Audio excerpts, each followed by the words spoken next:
హౌలా పనులైనా హవాలా దందాలైనా కోమటిరెడ్డి వెంకటరెడ్డితోనే సాధ్యం అని చెప్పి సందర్భంగా మీ అందరికి కూడా తెలియజేస్తా ఉన్నాను. వెంకన్న నీకు సిగ్గు అనిపిస్తలేదా?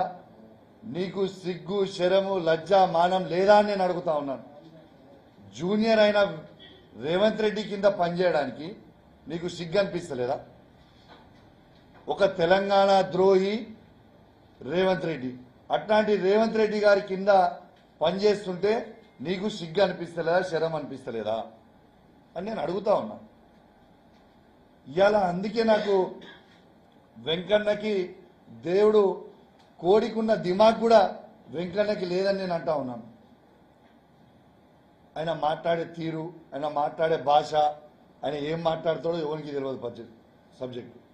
ఎస్, హరీష్ రావు గారు ఒక ఛాలెంజ్ని విసిరిండు.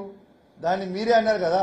ఆయన విసిరిన తర్వాత మీ ముఖ్యమంత్రి రేవంత్ రెడ్డి గారే అన్నారు కదా, అన్ని పేపర్లు రెడీ పెట్టుకొని అన్నది మీ ముఖ్యమంత్రే కదా. అయినా హరీష్ రావు గారు సొంతంగా కూడా ఈ మాట అనలే. హరీష్ రావు గారు ఒక మీటింగ్లో పోతే రైతులు, మహిళలు, యువకులు వచ్చి హరీష్ అన్న, రేవంత్ రెడ్డి గారు ఆగస్టు 15కి నేను రైతు రుణమాఫీ చేస్తా అంటుండు కదా, ఆ ఆగస్టు 15కి రైతు రుణమాఫీ చేస్తా అంటుండు కదా, నువ్వు ఈ సవాల్ విసిరి నువ్వు రాజీనామా చేయి మా కోసం. నువ్వు 5 ఏళ్ళు నీకు పవర్ లేకున్నా మంచిదే, నువ్వు ఒక్కసారి మాకు రాజీనామా చేయి.